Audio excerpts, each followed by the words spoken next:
Hello everyone and welcome to the third edition of the Western Region Football League Internet Television Show. I'm Kevin Hillier, with me is Steve Tom. Hello Tomsy. Kev, how are you, mate? Very good, thank you. It's the 4th of July, we're here at the Wrfl Football Club and we've got a big show coming up on this particular episode. Going to be talking to one of the newest sponsors of the Western Region Football League from Ace Carts. Bit of petrol head. Yes. Stuff coming in, I can feel it in me bones. We've got Brad Julia from the Port Melbourne Colts coming up shortly.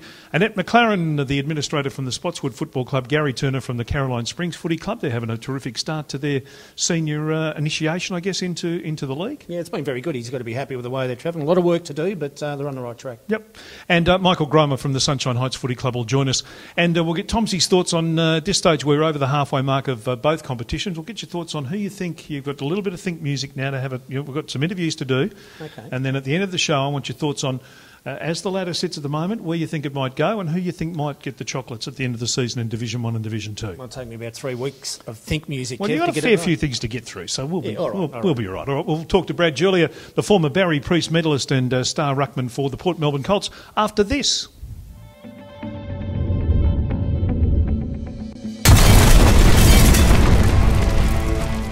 Welcome back to the Western Region Football League Internet TV show. I'm Kevin Hillier, with me Steve Tom, and our first guest today, Tomsy, is former Barry Priest medalist Brad Julia. Hello Bradley, how are you, mate? Good, thanks Kev. Yourself? Yeah, going well. How's the season been? We sit here, we're recording this at the Wrfl Football Club on the 4th of July, so how do you see the Colts season so far?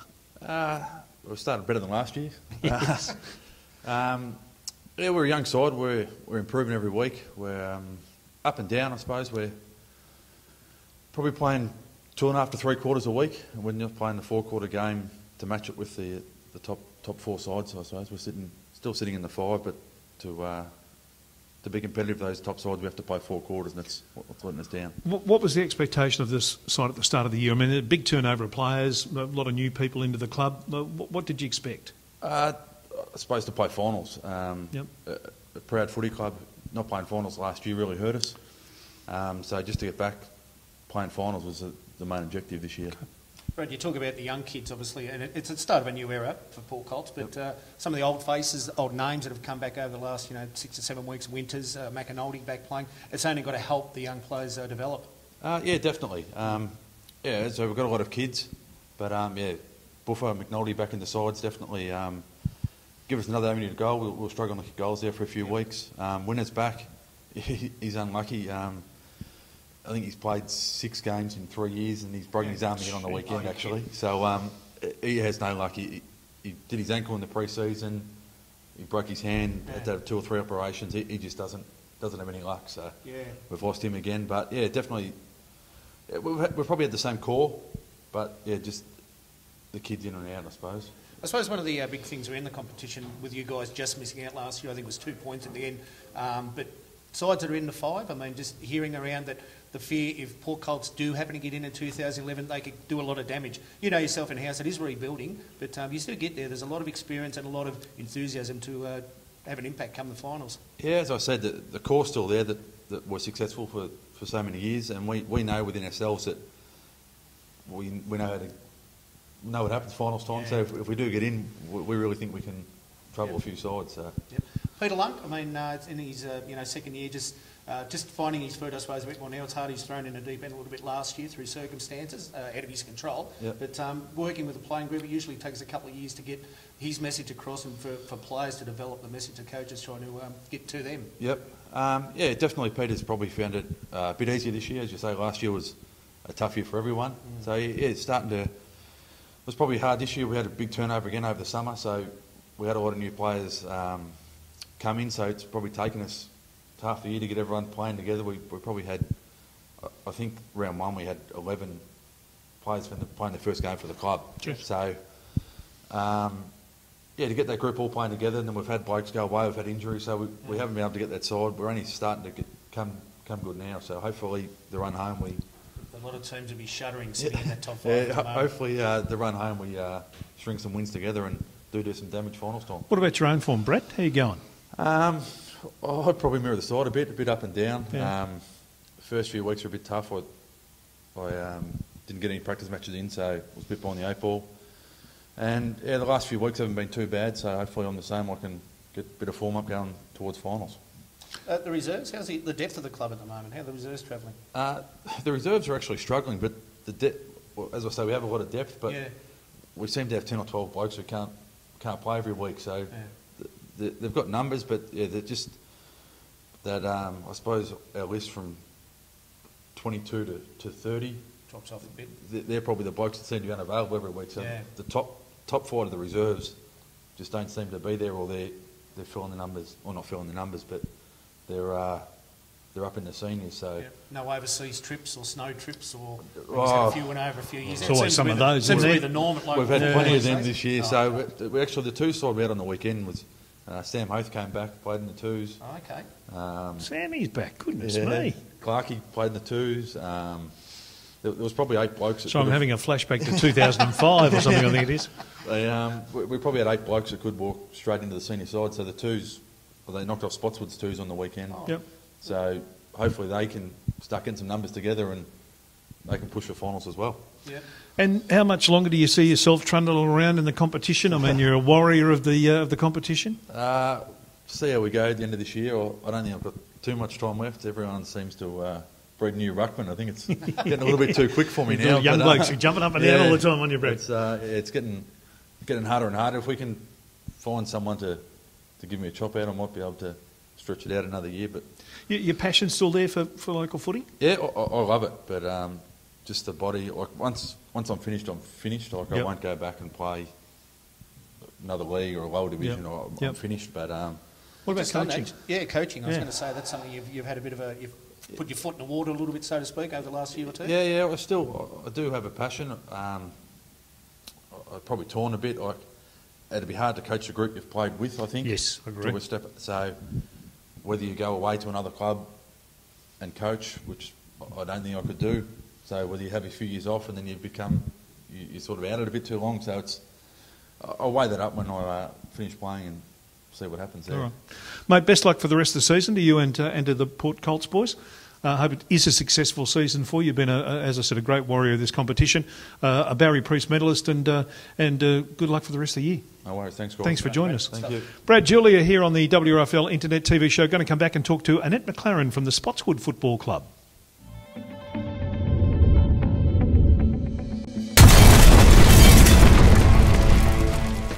Welcome back to the WRFL Internet TV show. This is episode number 3. Tomsy, we're here at the Werribee Football Club, and we're joined now by Annette McLaren, the administrator of the Spotswood Football Club. Hello, Annette. Yes, Hey, going? I'm going very well. How are you going? How's Very the well. administration side of the football club going? We talk a lot about the footy side of it, but how's the other side of it going? Look, it's going extremely well. It's very, very busy, as you can appreciate, and particularly at this time of the year, leading into the end of the juniors and with potential finals and what have you. So yes, it certainly keeps me on my toes. So take us through an average week for you. What sort of commitment do you have to put in? Is it every single day? It is every day. I guess from an average week for me would be that Monday night I generally have off. Tuesday I'm generally looking through and doing some filing and auditing from the weekend. Right. Usually on a Wednesday junior training, Thursday night training and Friday night training. And somewhere in between all of that, I need to do all the team sheets Right. and prepare for the weekend. So And then you actually team manage the reserves? I am at the moment, yes, I'm a fill-in team manager for 3 weeks. Right, Yes, okay. so. And how's life apart from a football club? Annette, there's nothing much more going on. I was going to say, over the years too, you would have seen the faces of the new breed of youth coming through. You've seen them grow up a little bit over the years, from a decade ago, 10 years ago. How do they, the treatment, the behaviour, I suppose, that respect that they give from a lady's point of view, from behind the scenes, they give the right thank yous and the pleases and all that? Look, they do. They're very respectful to women in particular, because I mean, there's a lot of parents that are assisting on game day, and particularly in the juniors. So, they're quite respectful, and they realise that we're volunteers, and they realise also that we're out there to get them a game of footy, and ultimately that's our goal. And the kids, the juniors down at Spotty, obviously there's a big amount of them, a lot of kids running around over Wednesday, Friday nights, Monday nights, whatever it may be.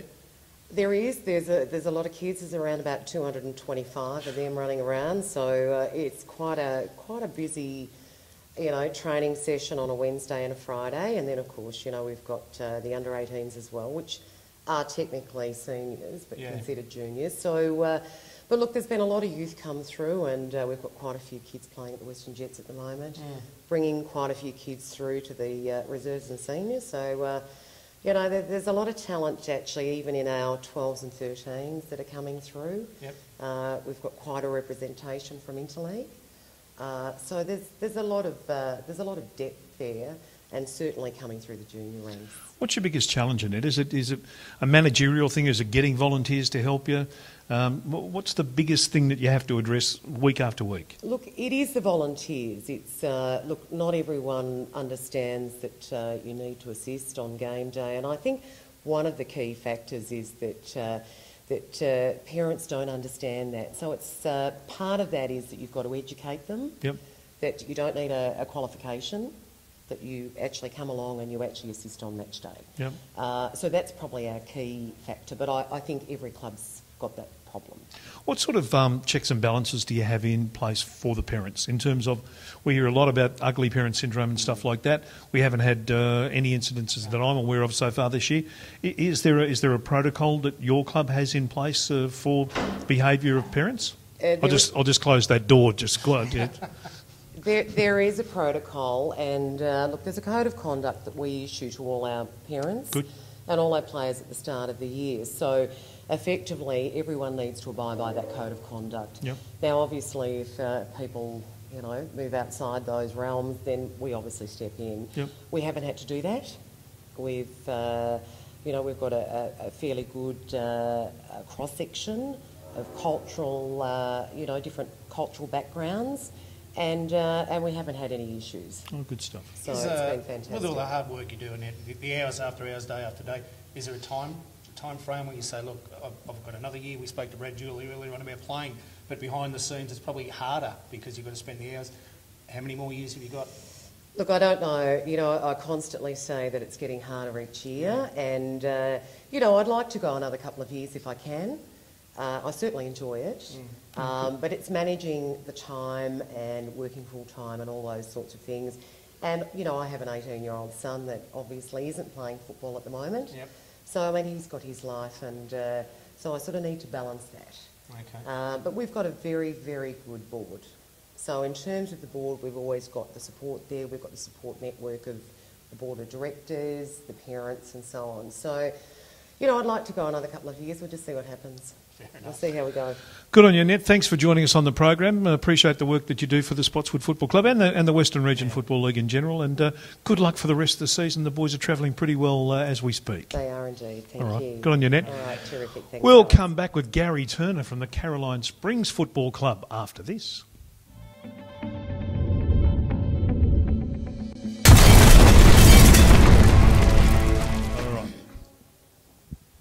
Welcome back to the Western Region Football League Internet TV show. It's episode 3. We're here at the Wrfl Football Club on the 4th of July, and with us from the Caroline Springs Football Club is Gary Turner, the senior coach. Smackers, hello, mate. How you going, Kev? Good. It's obviously a really exciting season for you. I mean, we were there for your first game up at the Town Centre Oval, and you had a win over Braybrook. Obviously, everything's new. Yeah, it is.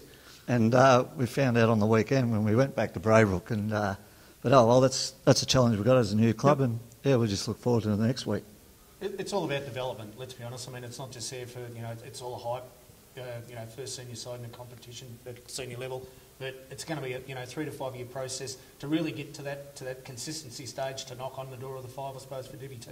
And it is, and you know, I just listened to Brad earlier on, a new club, and we've had that many injuries, and not ones that are in our hands, like hamstrings, are all broken bones, and that's a challenge. And you know, I think we've gone through 44 players at the moment, turned over in the seniors. So, and we've found out who can play and who's not up, and what they've got to do over pre-season. So, that's just learning part of the Gary, culture. one of the most important things I guess you're trying to do is to build the culture of your club, to get the community support. How are those two things meshing together? Really well. The community, every home game, we're probably getting 500 people to watch. So it's really good. We've got, you know, the Auskick come down and have a kick at half time and all that. So with that, you know, we hopefully win a couple more games at home. I think we've got 3 out of the last 5 there. Have you won more already than you thought you'd win, or are you about where you thought you'd be?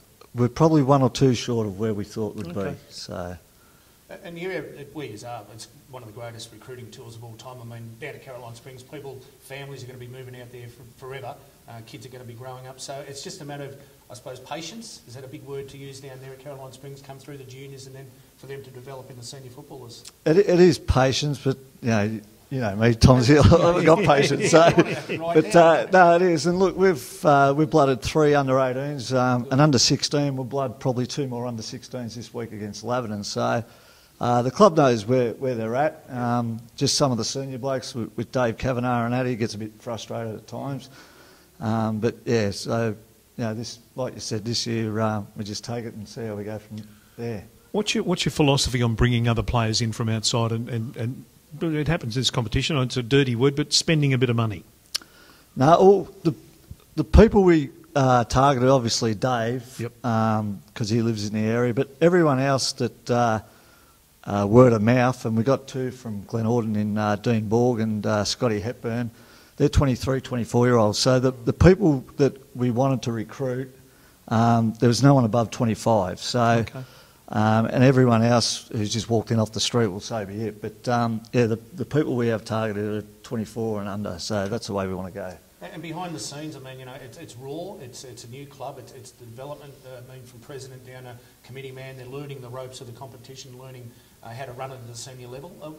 As a coach, do you have to have any involvement in that, or can you sit back a little bit and be looked after by the committee? No, not really. And I was unfortunate that I had brought Peter Houff over with me from Spotswood Football Club, and between myself, him and Dean Ellis, that's been involved with Auburn Vale and his brother coach Port Colts and that, between us 3 we've had to take things on board because the other committee have been a junior committee. Yeah. So it's not only coaching, it's setting all that up. But in saying that, it's a challenge, and it's one that I knew was going to happen. But the rewards will be there sooner than later, I think. So. Yeah, I think so. Hopefully. Smackers, that challenge of meshing the club together, of making, because you are the first senior team to represent the football club, is there a sense of belonging between the juniors and the seniors? We're getting that way now. The under-18s are training with us. What we brought in this year, that they had to go down to 2 training nights. And we learnt that seniors had to go down to juniors. Yeah. If there's any umpires that need to be umpired the games, the juniors, we get senior players to do that, and they've all put their hands up and umpired under 9s and under 11s and that. So we're out there. We aren't leaving the juniors on their own. Good. So. We go back to that round 1 against Braybrook, where you had a win to matter of Braybrook, whoever it may have been, but that was part of history, not just for the Caroline Springs Football Club, but for the competition. That's well and truly gone, but that's something that the club can, okay, there's a bit of a platform, this is what it's all about. We've had a win earlier in the year in our history. We build from there for the future. It was, but then we got a reality check against Laverton, and then obviously Deer Park. But that was something we set ourselves pre-season to win the first game, and I think what got us over the line was our fitness. And anyone that's been to our ground, it's a big ground. So yes, it is. That was really, it was enjoyable for all the people behind the scenes for that to happen. And yourself personally as a coach, I mean, you've had a lot of success in cricket as a coach, football at the Spotswood Football Club. The game plan you're trying to develop down there at Caroline Springs, is it similar to a basic Spotswood game plan and trying to implement that? It's not similar because obviously Spotty, you got the tall timber and that, but we're a pretty small side, but based on a running style of game, moving the ball and obviously so that's something we've got to target next year, some key defenders and a key forward. So, but it's just a running game. Mate, best of luck for the rest of the season. Everything you do is a bit of history. Which it's nice. Obviously, might be very satisfactory for you to be involved in that from that level. Yep, no, it is, and that was one of the reasons I took the job. It's a challenge, and there's not many people out there get to coach a side from scratch. So, and you can set your own agenda and build your culture and build a team and all that. It's great stuff. Good on you, Gary. Thanks for being part of our internet television show. We appreciate it. Thanks. Good luck to Caroline Springs for the rest of the year. A club who's only been in the competition literally as a senior team for half a season. Next, we're going to talk to Michael Gromer from Sunshine Heights, celebrating their 40th anniversary this year of the Sunshine Heights Football Club. That's coming up next here on the Wrfl TV show.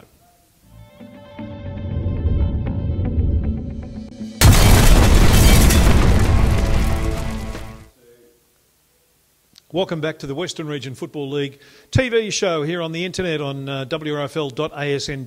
I'm Kevin Hilly, with me Steve Tom, and joining us now from the Sunshine Heights Football Club is their senior coach Michael Gromer. Hello, Mick. Hello, Kev. How you going? Yeah, not too bad. How's the season been for you so far as we sit here on the 4th of July? Challenging, probably the best word for it. Yeah. Had a tough start to the year, but I got a win on the weekend, so it took a while, but it makes it all worthwhile when you get the points. You mentioned a tough start. You haven't been able to get on your ground until after the Queen's birthday break. I mean, that's obviously thrown every bit of planning you had out of sync. Yeah. I mean, this time last year we were told we weren't going to be on our ground, so we planned for it, and we got given an alternate venue. So we're pretty happy to move into onto the new ground, and then unfortunately they didn't build the new rooms at the new ground, so that threw that out the window, and then we just had to week by week work things out, and training with portable lights and no change rooms, and it starts to get a bit cold, and guys just need that little excuse not to turn up. So it did get tough, but we just sort of said to the players all along, we've got a no whinges policy at the club, and just put up with it and do the best you can. But we did feel the effects of it. But the good thing now is we're back in our home deck, and it's quite a unique ground in the comp. Probably Port Colts is reasonably small, but ours is tiny. Yep. And, as a coach, to be able to plan for 9 consecutive games on the ground of that size, it's a big advantage,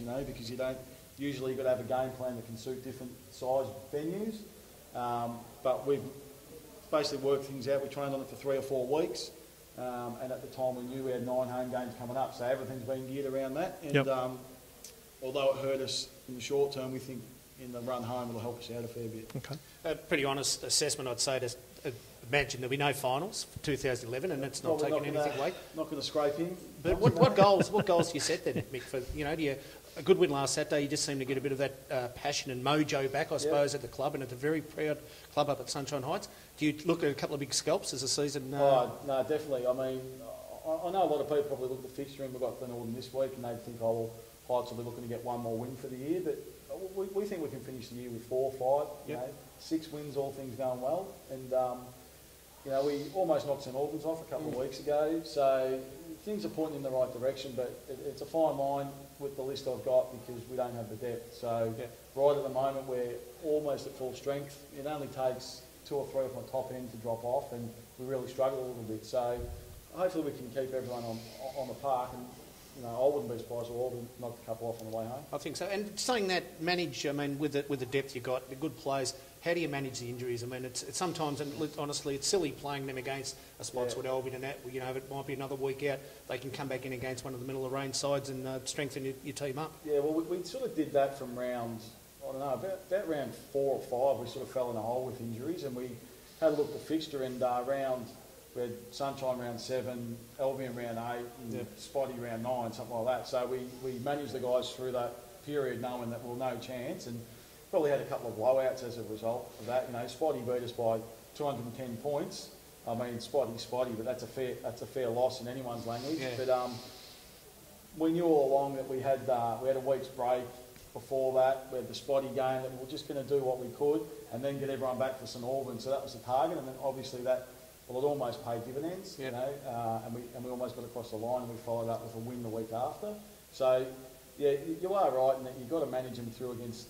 You've got to pick the games that you think you can win and really target them. But from here on in, we're going to go into every game. Obviously, Spotty and Albion a different story, and we're going to be flat out trying to beat those two. But other than that, we think we're a chance to beat anyone else in the comp. But we need to be at 100% of our ability for 100% of the game. Yep. Is your new secret tactic a Past Players Day every week? Well, that would be a good idea, because we did have the big Past Players Day, and it was a good turnout, and the guys seemed to grow a leg for that. But on the weekend as well was Robbie Gretto's 350th. Yep. So as much as it was good to get the past players back, I think the incentive for the players was definitely to win the game for Robbie. Yep. And I'm sure everyone knows what he's done around our club and that. Yeah. So as a coach, I didn't really need to say a heap before the game. Just remind them what the day was about, and let them do the rest. I mentioned the 40th anniversary of the club, 40 years. You've been around the club for a long, long time. We use the word proud club a lot around football leagues, but it is a proud club, and you do the hard yards. Yeah, I mean, you know, we used to probably have a mentality when we were in Division 2 and look at everyone else and they're spending money and they've got this and poor old Heights, but we sort of forgotten about that now. We just say, well, that's our lot in life. You know, we're not a wealthy club, but we've got good people and we all enjoy each other's company and that. We sort of, even when we were in Division 2, we used to wear that as a badge of honour more than anything. You know, look what we can do without spending all of that money. But and even when we won the flag in Division 2, you know, it would have been quite easy for us to say, well, like, we knew we couldn't compete in Division 1, so it would have been easy to say, well, you know, let's stay down in Division 2 and wait till we're ready to go up. But you know, the vote lasted about 2 seconds at our club. Are we going up? There's, you know, all the hands went up and that was it. We're up, and we just said, well, we'll just go up and have a crack, and that's pretty much what our club's about. You know, we just do the best we can, and you know, now that we are in Division 1, it's been 3 years now, but like, the players love it. Everyone at the club loves it, even though we're getting, you know, flogged a lot of weeks. You know, you asked Gredo and Mally and these guys, and they'd rather be getting flogged in Division 1 than flogging teams in Division 2. Okay. So it's a pretty good attitude. That's good. To have. Yeah, it's a great attitude. And just those names you mentioned, I mean, for the future, your Gredos, Mallias, Carawanas, they're still young, reasonably young. They've still got another, you know, 5 to 8 years of football, maybe 10 years ahead of them to play. Well, old Nick's known as the fossil around the club now. He's 31, so he's probably got a couple of years left in him. But, you know, Robbie's only 28, and Matt Caruana's 28, and, you know, Mike McLeod's about 23, so, you know, we've got a lot of younger players, and, like, we've got under-18s this year too, which has been, like, a huge thing. Unfortunately, the setup changed this year, and they've had to go into A grade, and probably came out of under-16Cs into under-18As, so it's a pretty big jump. Yeah, it is. You know, we haven't had much success, but we've got, you know, there's 6, 7, 8 guys in there that down the track, you know, they've got a couple more years in under-18s will make good senior footballers for us. And, you know, that's 5 or 6 guys you don't have to recruit and pay for and that sort of thing, so that makes a big difference.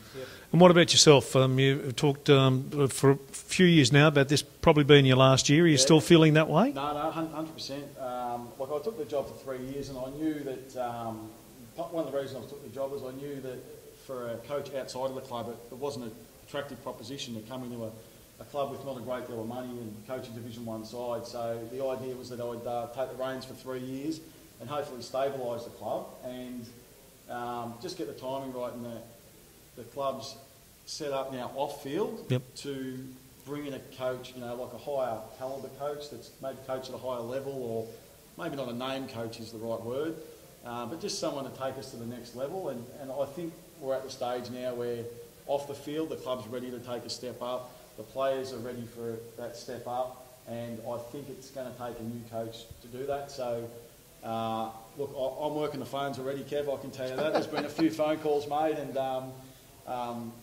there's a bloke sitting behind the camera named Brad Julia. I might even chat to him before we leave, but no, I'm definitely Is that poaching? Looking for something.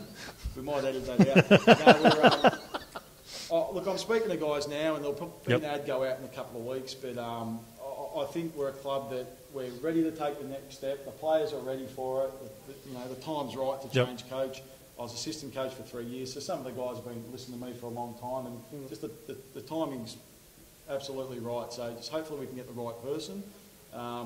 And, you know, I guess for me it's someone that's looking for a challenge, and, you know, you need to do a bit of hard work to coach Heights. It's not easy. You don't have everything laid out for you. You've got to do the hard yards yourself. But, you know, I think that's the biggest appointment in our club for a long time. If we get this right, it'll pay big dividends for us. Will you hang around the club? Oh, yeah, no, definitely. I'll move into, you know, a bit of off-field support roles as a coach, because I know, as a coach myself, I'm coaching, I'm looking after player contracts, you know, a bit of sponsorship, you know, just little things like that. And what I'd like to do is be able to get a coach in to actually coach, and I'm just basically there as their support man, you know, look after the contract side of things, recruiting. You know, you need some footies, just give me a call, I'll get your gear for you. You want me to organise your practice matches? That, you know, that's those little things that make a coach's life really hard. So I now understand what those things are. So I'm sort of saying, if, you know, the bloke comes in, I'm going to say, well, you coach, and I'll look after the rest. So No, I've been there that long now. I don't think any other club would have me anyway. I was going to say, Mick, you talk about you making phone calls. You might get a few yourself just Yeah, quietly from around the competition who poach you as a coach. You are the hardest working coach in this competition. I say that without any fear of contradiction there, and I think it's well known around the comp, the work that you do. As Gary Turner mentioned earlier on, it's not just coaching, it's behind the scenes. You're basically part of the committee anyway. Yeah. You know, the years you've put in, I think it has set the platform for Sunshine Heights to, one, survive, and two, to continue on their success in Division 1. Yeah, well, I mean, that was the idea when I took the job, just, you know, do the hard work.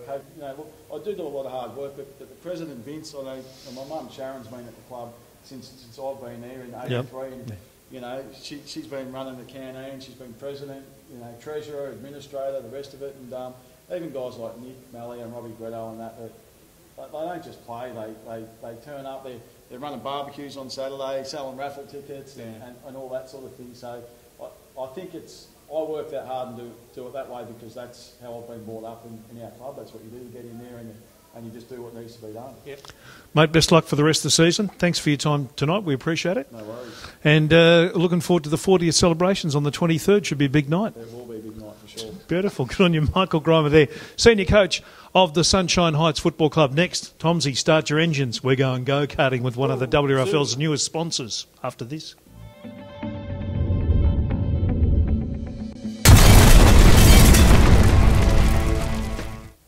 Welcome back to the Western Region Football League Internet TV show. I'm Kevin Hillier, with me Steve Tom. We're now joined by Steve Milner from Ace Karts. Hello, mate. G'day, mate. How are you? I'm very well, thanks. Welcome to the WRFL, one of the newest sponsors on board. Thank you very much. Tell us a little bit about the complex. Been there for quite a few years now, since '94, out in Sunshine. Yep. So we're an outdoor circuit. We basically focus on a range of karts, so kids as young as 6 can get out there, and we're up to 80 years of age, sometimes even 90, if they're having to push it around and have a bit of You'll be racing. right then, Tomsy. You'll be, yeah. I had to get the old age joke in first before he did. When people come out, I mean, how quick can you go around this course? Our fast karts, top speed's about 75 k's an hour, so when you're about that far off the ground, it's a good bit of speed. But your bum sort of drag you. Yeah, pretty much. Yeah. So that gives it that real excitement. But we've got a nice big 700-metre outdoor circuit. Yep. It's nice and wide, so there's plenty of overtaking opportunities. So you get out there and you can race your mates and have a good battle, which is the best part about it all. Oh, good stuff. Now, you've come on board as a sponsor of the WRFL this year. What was the thinking behind that? Well, this is something that we've wanted to do for quite a while. One of our directors, Paul Marler, he played for St Albans back in the day, and I believe he's part of the team of the century, as he keeps reminding us every now and then. Telling him. So, you know, we've been involved in small parts here and there, but look, we wanted to get involved on a bigger scale and actually help the footy clubs. But, you know, we've had some tough times ourselves, so we looked at a way that we could do it to help the clubs, but also, you know, not really put out that huge outlay, as it is difficult these times. So we worked on a bit of a rebate system. Yep. So as the guys come down from the club, you know, with their friends, it doesn't just have to be those people from the club itself. Yep. We can provide a rebate back to those clubs themselves. Oh, okay. So that's just a good way they can help, you know, raise some money, much needed funds, whether it be for, you know, an end of season footy trip or some new gear, whatever it might be. Yep. They can do it in a fun way. Now, for those people who don't know exactly where you are, where is Ace Karts? We're located in Sunshine, so just off Ballarat Road. You can actually generally see us from the ring road, but Yep. we've got some roadburst going on there now, so it can't be seen. But yeah, very close, obviously, in a bit of a central location for the Western region. Now, are you secretly a bit of a petrol head yourself, Steve? I am guilty of that. I'm actually racing at Phillip Island this weekend in the go-kart, so Oh, okay. yeah, I'll live and breathe it. Now, that one we see as you come off the Westgate Bridge, where Yep. they have all the championships and stuff. In terms of size, how big's yours in comparison to that? That circuit, that's a little bit bigger. Yep. That's the Go-Kart Club of Victoria, so that's where you get Yep. all the big races happening and you get all the national champions and all that down there, and I've had the privilege to race there a number of times. So in comparison, it's probably about 3/4 of the size of that. Okay. So when you're That's talking about pretty high big, cards, when yeah. you can just turn up there and just pay your dollars and race around and smash our carts up. Yeah, that's I'm with you on good. that one, 100%. You know what we should do? We should do a Division 1, Division 2 premiership of go-karting. A drag-off. Yeah, just a one-nighter where the clubs nominate someone and they go and you get stuck into it. Imagine Brad Julia sitting in one of those go-karts. But no holds barred. No holds barred. Off you go. and an umpire in between. Oh, Just, yes, yeah. Oh, we're going Just like that. to have a special umpires race. That'd be all right. Steve, just on that, and a lot of parents will be watching this show, and the school holidays on at the moment. Absolutely, they'll yep. put the kids down. The safety aspect. I mean, it's very important. Yeah, that's probably the biggest thing. I mean, we're happy to say we're one of the leading Australian kart centres for that. We're actually got a gold accreditation, from ALARA, which is the governing body for IHNS in the leisure industry. Yep. So there's not many go-kart centres that have that, and we're actually part of a committee of go-kart centres that are looking to put in some Australian standards, so that way any of these rogue operators that might come up and do things wrong, well, hopefully we can set it out straight. So we've had many years' experience, and we've got the know-how, and being a nice big outdoor circuit, plenty of runoff, all that sort of thing. Oh, good. Plenty of overtaking opportunities, allows for the kids to get out there and have some fun and do it safely. And I noticed, like I know the area where you are, no doubt, there's the track itself. There's a lot of safety barriers and the red green lights, whatever it may be, if something does happen. So it's not just get out there and see your kid 10 minutes later if they survive. It's all about the safety part of it. Yeah, that's it, man. I suppose one of the good things is we have the young kids run around on a Sunday morning, and we have the parents all the time that are worried about how their kids go out there, but we can thankfully say that at the end of it they have a big smile on their face just like the kids, and they're very happy to recommend us to anyone else. Good. Any budding Michael Schumachers coming out of there? Because I think that's where he started, wasn't it, in go-karts? Yeah, there's definitely a few about. Yeah, everyone generally starts off in go-karts. That's where you learn your racecraft. And myself and our chief mechanic, we race karts. We bring a lot of our racing into that centre. Okay. We only focus on the go-kart, so you're guaranteed to get some of the best racing going around for hire karts. Oh, good stuff. Well, thanks for joining us, and thanks for being part of the Wrfl. It's fantastic to have Ace Karts on board. Thank you very much for having me along. Good on you. We'll be back with the final bit after this.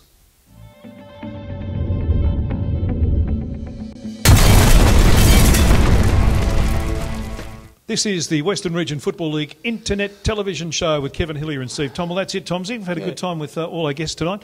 But as I posed to you at the start of the program, you need to have a think about Division 1 and Division 2, where the ladder sits now. We'll start with Division 2. You've got Deer Park on top, undefeated, look the goods, 100 goal kicker already in Jimmy Kondos. Can they be beaten? Oh, they can be beaten, there's no doubt, and that'll be in the back of their mind from their coaching staff that they've got to keep their heads screwed on the right way, the best way to put it. A lot of football still to go, and the big word of finals, that's they haven't been on the big stage yet. I mean, 2 years ago, the Premiers last year, I think a preliminary final. They know what it's about up Deer Park, but a lot of new faces into that club. So, Jimmy Kondos out of the lineup last week. He might be out for a couple with a bit of a hamstring injury. So, it just shows. I think the others have got to make ground. There's no doubt. The Auburn Vales and Wrfl Seddon Eagles and the other teams have to make a lot of ground on Deer Park, though. If you're Auburn Vale and Parkside and Wrfl Seddon Eagles and Wyndham Vale and those clubs and Coburg districts, are you mentioning Parkside's unbeaten run? Are you mentioning Glen Orden's unbeaten run, and then they got to the big day and capitulated? Oh, look, that'll come up later on in the year, there's no doubt. But I think at the moment the fight is on. I'd say Auburn Vale are pretty much secure in second spot, but there's a fight on for three positions from third, fourth and fifth. And, the sides that are sixth or even seventh are still in with a big chance. So I think that's what they've got to be concentrating on at the moment, those clubs, to get in there, get the double chance first, that third position, and then worry about it when it comes to it. The big day when it does happen out here in Division 2 in the grand final, you'd say Deer Park at this stage, unless something falls over it, going to be part of it. Whoever takes them on that day, that's got to be a little bit of a mental toughness on their behalf, and maybe that gets brought up then. Okay. Division 1, Spotty on top at the moment. They're half a game clear of Albion. I've had two terrific tussles this year that have been less than, I think one was 5 points and the other one was 13 points. So they're obviously a cut above the rest at the moment. But do you see any challenges coming out of the pack? Once again, the improvement of the other clubs, I think, is the big part that they've got to make ground, that the third, fourth, fifth, sixth, even seventh side again, on those two. Now, over the last couple of weeks, Albion have gone on and beat Spotswood for Spotswood's first loss of the season a few weeks ago. Hoppers Crossing have had a draw with Albion just the last week as we speak now, 3 days ago. So I think that opens it up, and it gives the other clubs a little bit more heart that, maybe we're not as far away. Once again, they've just got to concentrate on who finishes third, fourth and fifth. Get yourself in the finals first. Hoppers Crossing, probably inconsistent. Port Colts, they're a team that we know that if they get there, the experience of some of the players, premiership players, they'll cause a lot of damage, make no mistake. Altona, Raw, St Albans, Raw, they've got some good kids on their day. They could do anything. So I think we're looking forward to, Spotty Albion, I'd say 1 and 2, no doubt, but that's no guarantee of playing off in a grand final just yet. There's the thoughts of Chairman Tom as we stand here on the 4th of July here in the Werribee Football Club. It's likely to change by the time we get to the next one. Don't worry about that. But get out to local footy and support our juniors and our seniors, and of course also support our great sponsors like Ace Carts. That's it for another show. We'll be back. Hope you've enjoyed this edition of the Western Region Football League Internet TV show. Till next time, we'll see you soon.